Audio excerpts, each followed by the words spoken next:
Bagaimana supaya kemudian hidup kita bertambah berkah? Ternyata salah satu cara mendapatkan keberkahan itu adalah la yazalul mu'min fi ziyadatin fi dinihi malam yakul al haram. Syaratnya adalah supaya hidup kita berkah ini jangan makan makanan yang haram.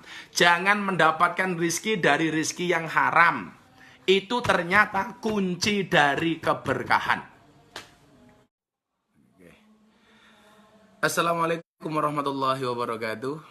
Alhamdulillahirrabbilalamin. Assalatu wassalamu ala asrafil anbiya wal mursalin Sayyidina wa maulana Muhammadin wa ala alihi wa ashabil mujahidin al-zahirin ala dini wa ala kulli nadin saliyah wa liqada'in al-qabul al-fatihah. A'udhu billahi minasyaitanir rajim. Bismillahirrahmanirrahim. Alhamdulillahirrabbilalamin. Ar-rahmanirrahim. Maliki yaumiddin. Iyyaka na'budu wa iyyaka nasta'in. Ihdinas siratal mustaqim. Siratal ladzina an'amta 'alaihim ghairil maghdubi 'alaihim waladdallin. Amin. Ila hadratin Nabi Mustafa Muhammadin sallallahu alaihi wasallam ila hadratin man.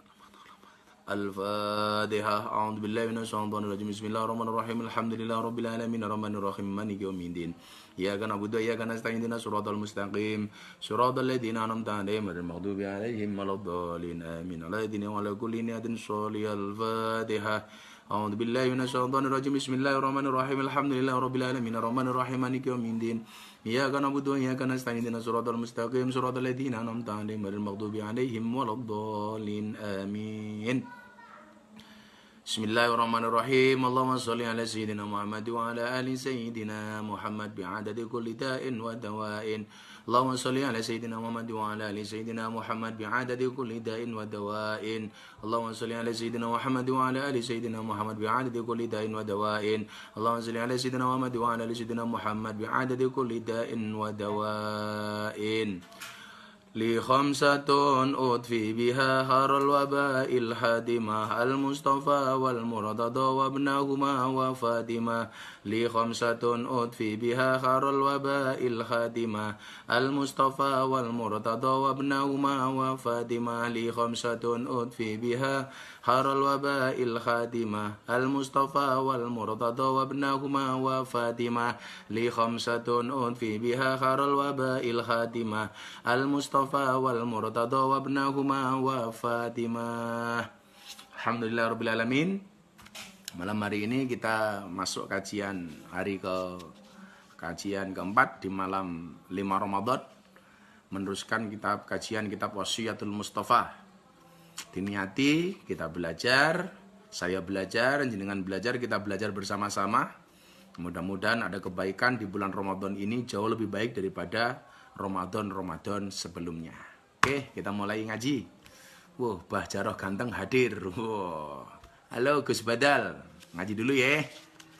Ini Gus Jaroh ini badalnya Abah Miftah kalau ngaji. Kalau nggak bisa berangkat ngaji, yang badali Bah Jaroh, Gus Jaroh. Pondok Pesantren Ibnu Hadi di Prambanan. Bismillahirrahmanirrahim. Ya Ali, la yaqbalullahu ta'ala salatan bila wudu'in wala sodaqotan minal haram. Ya Ali, doh Ali, la yaqbalu ora bakal nompo sapa Allah Gusti Allah Ta'ala salatan ing salat bila wudu'in kelawan tanpa wudu wala sodaqotan lan ora nompo ing sodaqoh minal harami saking barang haram. Ya Ali, wahai Ali, la yaqbalullaha ta'ala salatan bila wudu'in. Allah tidak akan menerima salat seseorang ketika salat itu dilakukan tanpa mengambil air wudu, dimulai dengan wudu. Wala sodakotan, dan Allah tidak akan menerima sodakoh minal harami, dari barang yang haram. Rekan-rekan sekalian, sahabat Gus Miftah sekalian yang saya muliakan, orang yang sodakoh dengan barang yang haram itu disamakan oleh Rasulullah seperti orang sholat tanpa wudhu. Artinya apa? Tidak akan diterima. Sholat tanpa wudhu itu tidak akan diterima. Demikian juga orang sodakoh dengan barang yang haram. Ini tidak akan diterima oleh Allah. Tidak akan makbul tapi mardud. Saya ulangi. Orang yang sodakoh dengan barang yang haram itu disamakan dengan orang yang sholat tanpa mengambil air wudhu. La yakbalullah, Allah tidak akan menerimanya. Jadi kalau ada pertanyaan dari kemarin, saya sedekah Gus dari uang haram, dari hasil judi, dari hasil korupsi, dari hasil mencuri. Apakah itu diterima oleh Allah? Tidak akan diterima.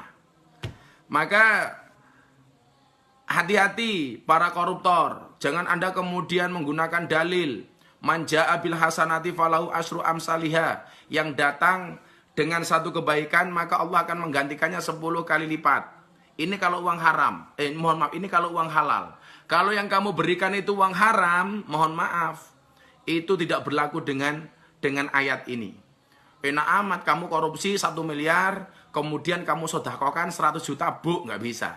Nggak bisa. Karena sodakoh yang haram itu tidak akan diterima oleh Allah, sebagaimana orang yang sholat tanpa wudhu, yang sholatnya tidak akan diterima oleh Allah. Maka hati-hati. Pastikan yang kita sodakohkan itu adalah rizki yang halal.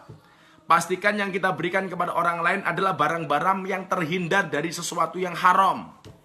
Karena yang haram ini tidak akan diterima oleh Allah Subhanahu wa taala. Walaupun untuk bangun masjid, untuk nyumbang panti asuhan, untuk santri dan lain sebagainya. Kalau ada barang yang haram di dalamnya, maka sedekahmu tidak akan diterima oleh Allah. Gitu loh. Saya tidak seudon ya, kemudian lah rezeki ini pejabat ini banyak subhatnya atau haramnya. Kita juga tidak bisa mengatakan demikian. Tidak bisa mengatakan demikian. Tapi kalau jelas mereka itu koruptor, itu jelas uang haram. Maka kalau uang dari korupsi disedekahkan, menurut hadis ini tidak diterima oleh Allah. Hati-hati. Maka kenapa kemudian saya itu kalau ada orang mau ngasih duit, saya tanya dulu ini uang apa, dari mana, asalnya dari mana.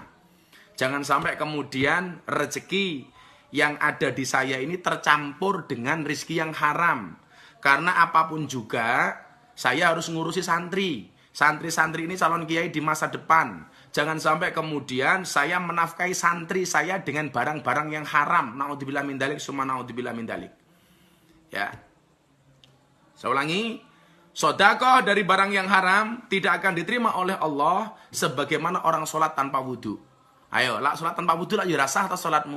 Rasah. Makanya kalau mau sholat wudhu. Kan begitu. Kalau bahasanya Wali Songo apa? Seluku-seluku batok, batok ela elo, si romo menyang solo leolai payung muto. Itu adalah merupakan kajian toharoh coro siire Wali Songo. Seluku-seluku batok, huslu batnaka, mandikanlah batinmu. Batoe ela elo batnuhu la ilaha illallah. Batin yang baik itu adalah yang senantiasa bergantung dengan Allah, la ilaha illallah. Si romo menyang solo, si ramo aduso menyang mangkat solo solat. Mandilah, berwudulah, bersucilah yang bagus, kemudian berangkat solat. Le oleh payung muto, la ilaha illallah hayyum mauta. Hidup dan matiku hanya untuk Allah. Jadi saya berdoa mudah-mudahan semuanya kita dijauhkan dari perkara-perkara yang haram, dari harta-harta yang haram. Semoga semuanya yang diberikan oleh Allah kepada kita termasuk rezeki-rezeki yang halal, uang-uang yang halal. Hati-hati, kemarin sudah kita sampaikan, idza ghadaballahu ala ahadin razaqahu malan haraman. Ketika seorang itu yang uang yang diperoleh itu cuma haram tok, itu menandakan bahwa seorang itu sebenarnya dibenci oleh Allah. Jadi orang yang dibenci oleh Allah tetap dikasih rizki, tapi dalam bentuk yang haram.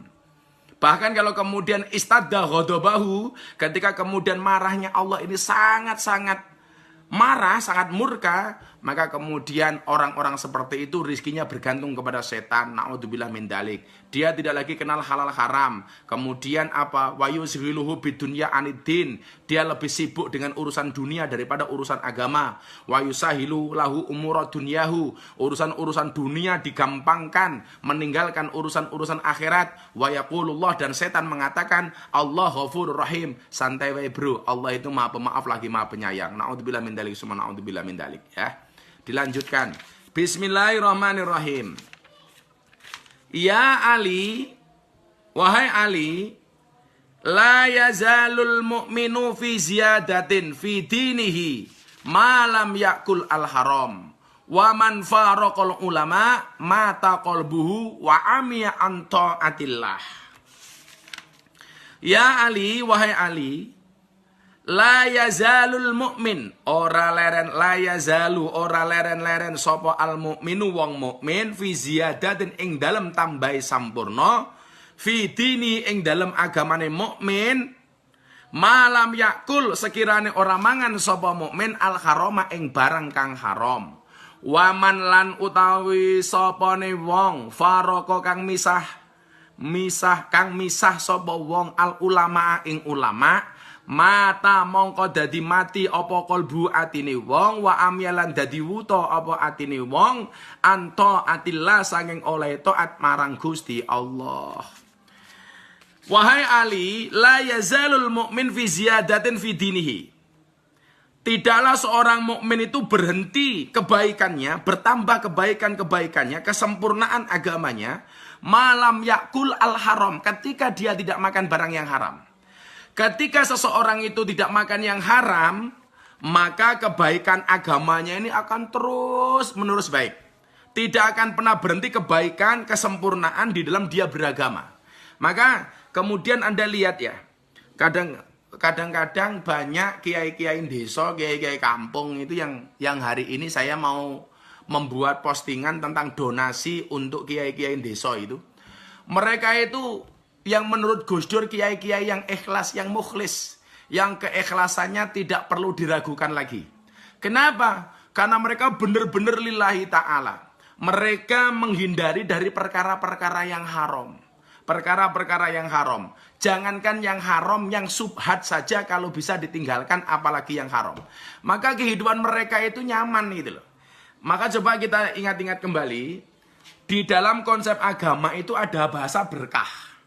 Berkah itu maknanya adalah ziyadatul khair, bertambahnya nilai kebaikan. Saya sering membandingkan begini ya. Banyak orang kelihatannya sugih gitu loh. Nongkrongnya di hotel bintang 5, makannya di restoran bintang 5, mobilnya kelihatannya mewah dan lain sebagainya. Tetapi sebenarnya uripe ki umop gitu loh. Uripnya itu nggak asik gitu loh. Penuh dengan masalah, penuh dengan problematika.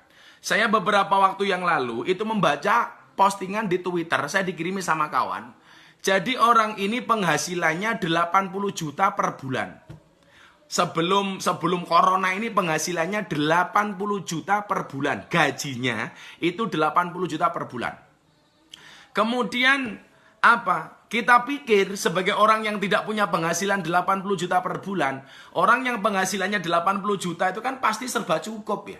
80 juta bro. Tapi ternyata setelah 2 bulan corona ini uripe ambiar. Kenapa ambiar? Rumahnya KPR seharga 3 miliar. Dia tiap bulan harus nyicil bank sekian puluh juta. Mobilnya kreditan.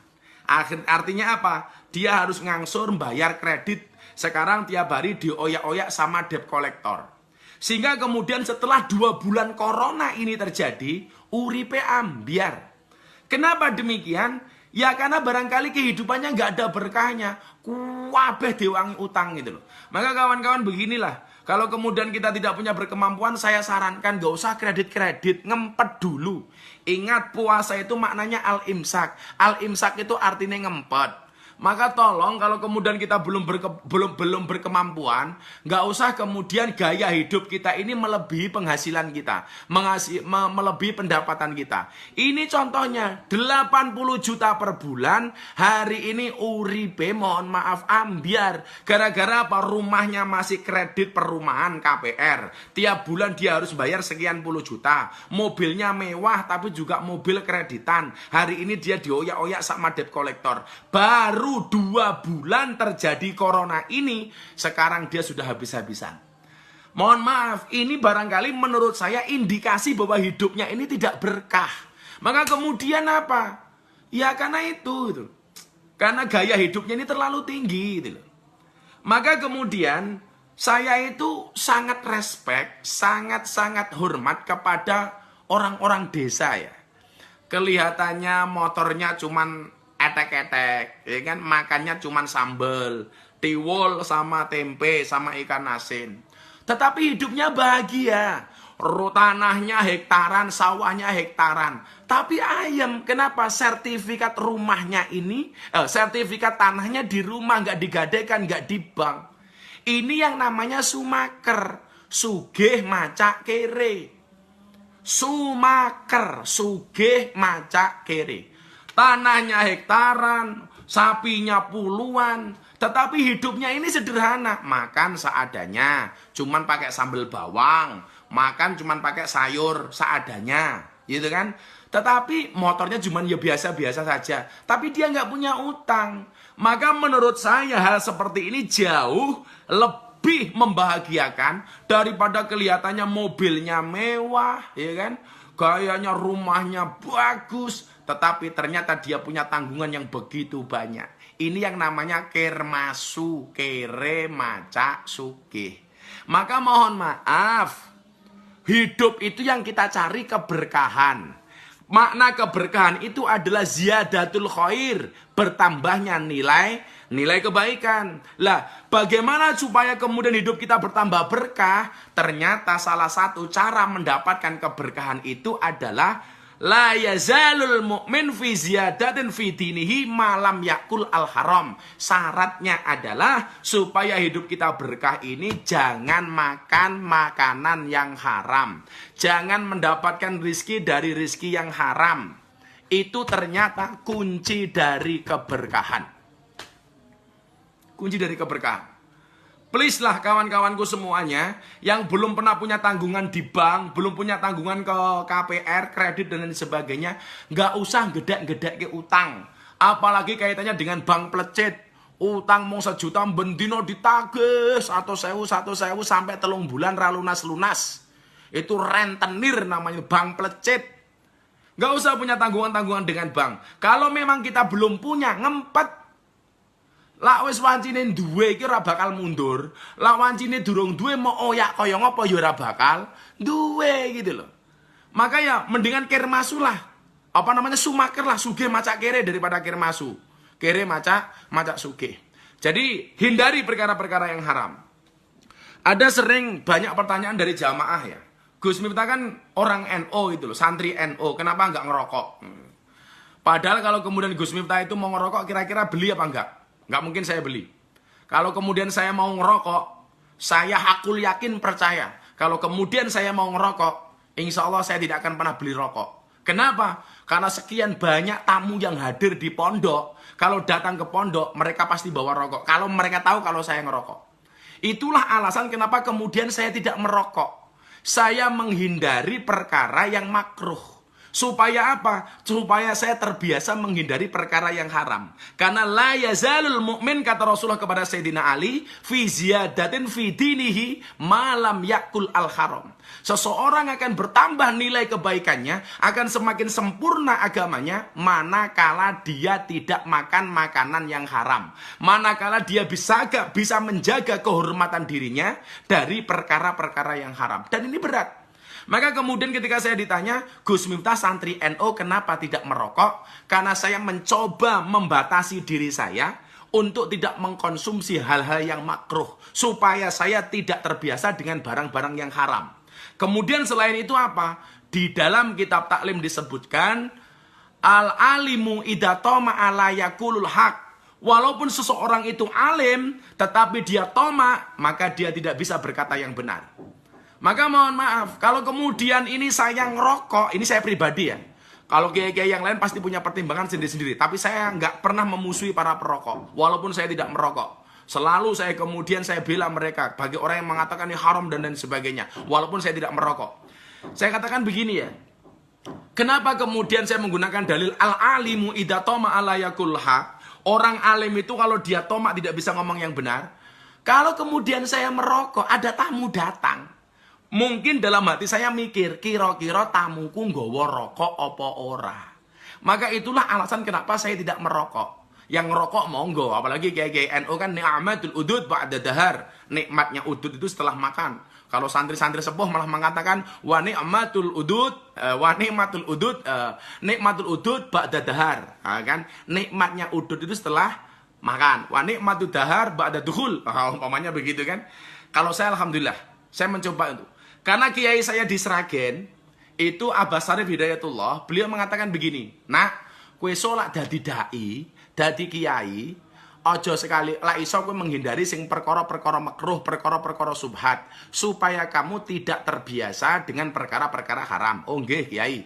Yang kedua, kalau besok kamu jadi kiai, jadi dai, tolong hindari tomak. Hindari tomak, jangan kemudian kamu punya pengarap-ngarap, termasuk masalah rokok ini. Ini saya dapat ilmu dari Abah Syarif Hidayatullah Sragen. Makanya yang rokok monggo, tapi saya punya prinsip seperti itu. Kalau dia mengatakan, apakah Gus Miftah nggak doyan rokok? Insya Allah saya doyan. Tapi alhamdulillah saya bisa menjaga kehormatan diri saya dengan tidak merokok. Yang merokok monggo, gitu loh. Tapi saya insya Allah tidak sampai hari ini. Jangan sampai kamu tomak, kata kiai saya. Kenapa? Tomak itu hurufnya 3, itu jelek semua. Tok, oh, itu kan bokongnya gede awake cilik. Mem, ndase gede sikile cilik. Sing paling gilani apa? Ain, cangkeme ombo, wetenge gede. Itu loh. Maka kemudian ketika berbuka puasa pun itu saya mengurangi. Karena saya ingat firman Allah, innallaha la yuhibbul musrifin. Allah itu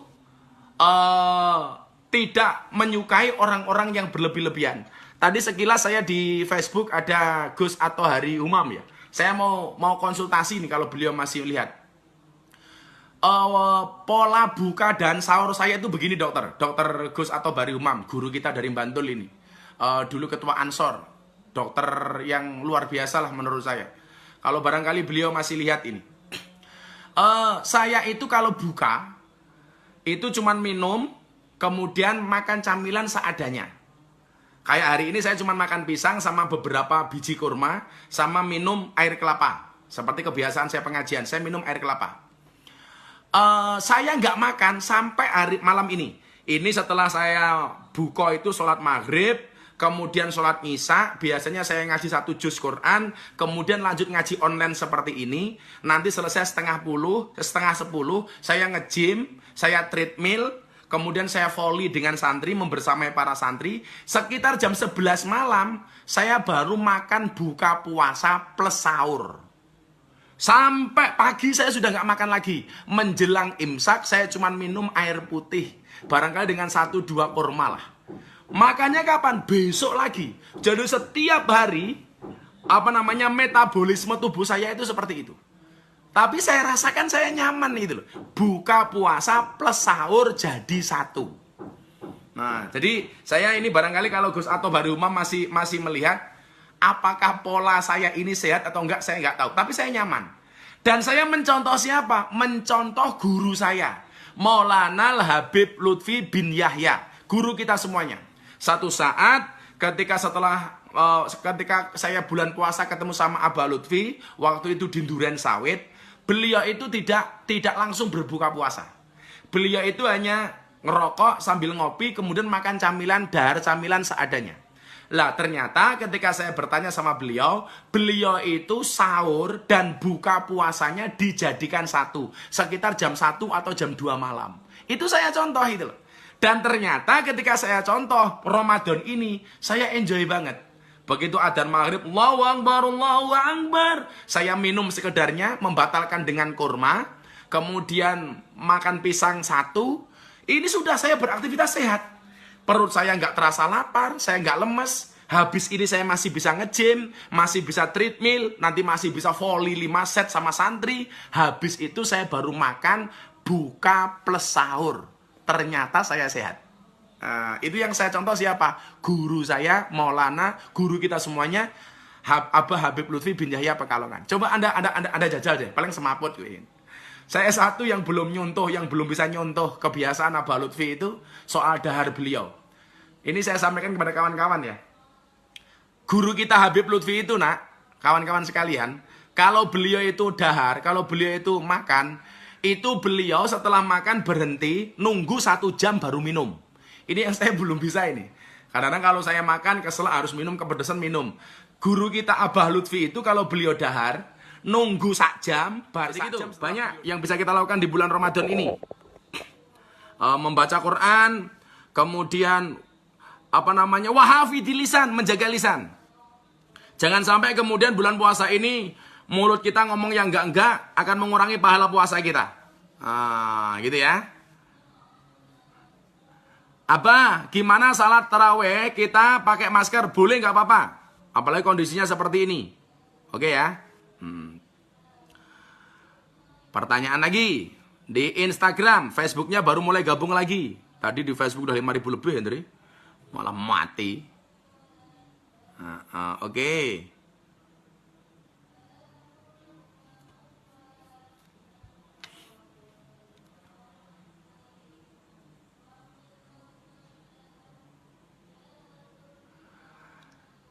Gus, apakah ketika kita sholat taraweh boleh mengikuti imam yang berbeda? Boleh.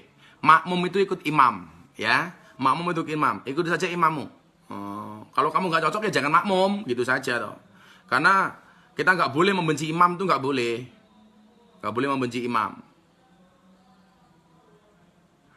Dari Lilis Ceper, Gus, kalau sudah terlanjur makan yang haram gimana? Tobat. Tobat. Dengan tidak mengulangi makan yang haram lagi. Minta maaf sama Allah. Kullu bani adama khata'un wa kharul khata'ina tawabun. Setiap bani Adam itu punya salah. Dan sebaik-baik orang bersalah itu adalah bertobat. Jadi tobatnya ya jangan makan yang haram lagi. Mandek. Gitu loh. Terus kalau kamu punya rezeki yang halal, sedekahkan. Karena apa? Ikutilah perbuatan burukmu dengan perbuatan baik. Jadi kalau kamu sudah terlanjur makan yang haram, kamu punya rezeki yang halal, sebagian rezekimu disedekahkan, insya Allah berkah. Diniati tobat, ya. Dari Pitok 42, Gus, nek tarawihnya dikasih jarak 1 meter boleh? Boleh. Kondisi corona seperti ini boleh. Nggak apa-apa, harus malah. Ya.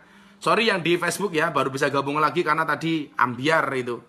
Tahu-tahu mati sendiri. Semalam juga kayak gitu, saya nggak tahu problemnya apa. Atau karena HP-nya udah terlalu tua.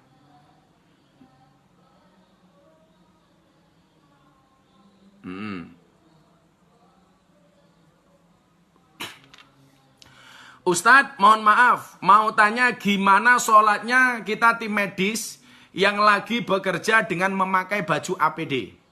Sholatlah sebisa mungkin. Kalau kemudian saya kok berpikiran begini, karena keadaan barangkali sholatnya bisa dijamak. Umpamanya duhur dengan asar, maghrib dengan isya. Karena kalau setiap datang waktu sholat kita sholat barangkali tidak memungkinkan, barangkali bisa dijamak. Seperti yang lain, bisa jamak takhir, bisa jamak takdim. Nah, ya kan begitu. Karena keadaan seperti itu yang tidak memungkinkan setiap saat sholat. Jadi kalau kemudian adzan duhur belum bisa sholat, ya duhurnya kamu jamak dengan asar, jamak takhir. Waktunya maghrib belum bisa sholat, ya nanti di isya kita sholat. Dengan keadaan seadanya. Kalau kemudian nggak bisa wudhu, tayamum. Karena memang kondisinya sangat-sangat darurat. Pakai tayamum aja nggak apa-apa. Gitu ya. Jadi jangan sampai kemudian gara-gara alasan APD kemudian kita meninggalkan sholat. Naudzubillah min dzalik, summa naudzubillah min dzalik. Tetap sholat walaupun dengan keadaan seminim mungkin. Gitu ya. Tetap sholat. Semangat untuk tim-tim medis yang ber-APD. Allah bersama kalian. Doa kami untuk kalian. Gitu ya. Kemudian sinyalnya kok muter-muter terus, Gus. Aku nggak paham itu. Kalau punya saya udah lancar ini.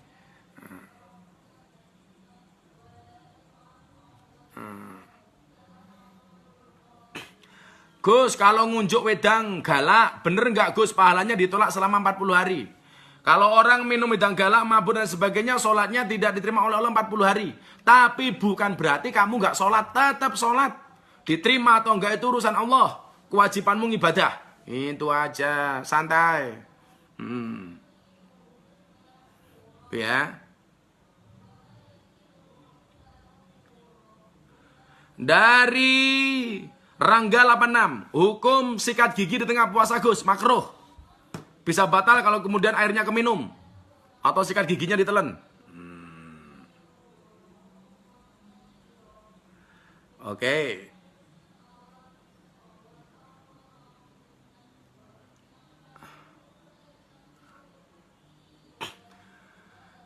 Diuneh.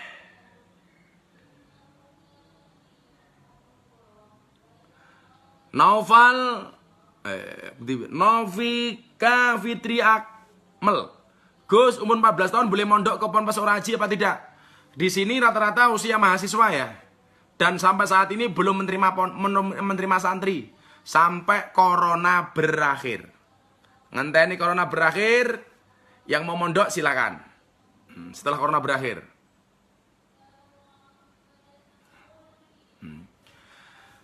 Gus, badhe takon niki, wonten uwong sae tapi mboten nate salat niki pripun Gus? Dari Risma Ugi 04. Orang berbuat baik, dia belum sholat, itu ibarat orang telanjang, pakai ikat pinggang tapi tidak pakai celana. Kalau orang sholat, dia belum berbuat baik, ibarat orang telanjang, pakai celana tapi tidak pakai ikat pinggang. Maka kalau disuruh mendahulukan, sholat dulu apa berbuat baik dulu? Saya jawab, sholat dulu. Karena awwalu ma yuhasabu bil abdu as-shalah. Yang pertama kali dihisab di si Allah itu adalah sholatnya. Itu. Jadi sholatnya. Sholat walaupun belum bisa berbuat baik. Insya Allah kalau sholat itu sudah baik, inna sholata tanha anil fasya wal mungkar. Sholat itu bisa mencegah diri dari perbuatan buruk dan mungkar. Itu. Jadi berbuat baik kok belum sholat itu ibarat orang telanjang pakai ikat pinggang tapi tidak pakai celana. Apa ada Gus orang pakai ikat pinggang gak pakai celana? Ada. Siapa? Jaran. Jaran itu tidak pakai pelana tapi tidak pakai celana. Maka kalau kamu mau berbuat baik tapi belum bisa sholat berarti koyo jaran. Gus aku mbiyen gaweane mabuk, alhamdulillah saiki wis lali rasane. Apa dosaku sing mbiyen jek dicatat ya Gus. Sing penting kamu taubatan nasuha. Saudara Hardi Glutera Bungo Jambi tidak akan mengulangi lagi. Innallaha ghafurur rahim. Allah itu Maha Pengampun. Yang penting kamu bertobat, tidak mengulangi lagi. Alhamdulillah saya selalu rasanya mabuk. Jos. Keren. Para pendosa yang keren. Lanjutkan le ibadahmu, tinggalkan maksiatmu. Ditompo-tompo karo Gusti Allah. Itu ya. Oke. Lanjut ke pertanyaan berikutnya.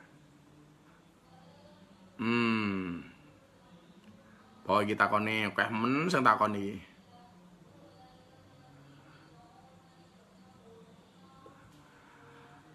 Zulfa Budi, kalau imsak sebelum subuh Gus masih minum. Ya namanya imsak ya sebelum subuh, goblok men. Oh. Namanya imsak itu sebelum subuh. Imsak itu 10 menit sebelum adzan subuh. Masih boleh minum Gus? Boleh. Masih boleh sahur? Boleh. Sementing sebelum adzan subuh berhenti. Adzan subuh pokoknya berhenti. Yang namanya imsak itu ya sebelum adzan subuh. Kalau wis subuh jadi ora imsak, kuwi imsak yang tenane gitu. Jadi masih boleh imsak kamu minum masih boleh. Ya. Oke, sekarang dari Facebook, pertanyaan dari Facebook. Assalamualaikum Gus, apa bedanya puasanya makruh dan batal? Dari Tristi Roviana. Kalau makruh, kamu melakukan perkara yang makruh itu belum tentu membatalkan puasa. Contoh tadi kumur-kumur dalam wudu, ketika puasa itu makruh, tapi tidak membatalkan puasa. Berpotensi membatalkan puasa kalau kemudian kita ketelen. Itu. Makanya karena punya potensi membatalkan puasa itu maka dihukumi makruh. Wah, terima kasih Pak Paulus Pangka. Ini lagi dari lembaga Lefrit. Nah, Pak Paulus Pangka. Beliau kawan saya Nasrani tapi luar biasa ini. Selamat malam Pak Paulus Pangka. Sehat-sehat. Doanya untuk kami.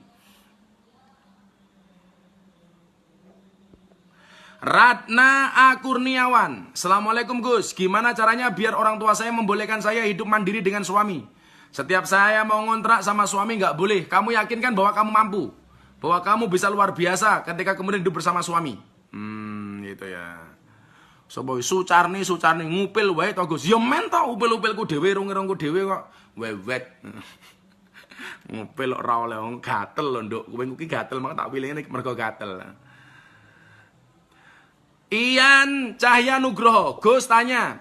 Katanya kalau sahur itu dilakukan di akhir mendekati imsak, kalau tengah malam bagaimana Gus? Sunahnya itu menyegerakan berbuka puasa dan mengakhirkan sahur. Sunahnya. Tapi kalau kemudian Sahurnya di tengah malam bagaimana Gus? Boleh, nggak apa-apa. Tapi sunnahnya memang di akhir waktu mendekati adzan subuh itu malah sunnah. Begitu luar biasanya ajaran Kanjeng Nabi. Ngerti lah buka ki wonge luwe segera. Begitu sahur supaya kemudian kita kuat puasa seharian, supaya nggak lemes, maka kemudian kita diakhirkan buka puasanya. Nah, ini apa namanya? Diakhirkan sahurnya. Ini menurut saya luar biasa. Gitu ya.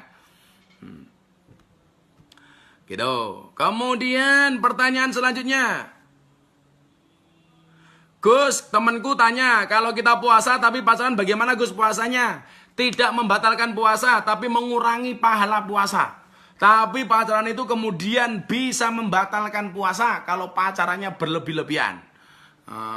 Bos, bagaimana kalau saya pergi sama pacar saya naik motor, boncengan, caranya gimana? Gampang. Pacarmu di depan, tengah dikasih galon, kamu di belakang galon. Jadi yang kamu rangkul adalah galonnya. Orang ngajar ramen gawean, pacaran.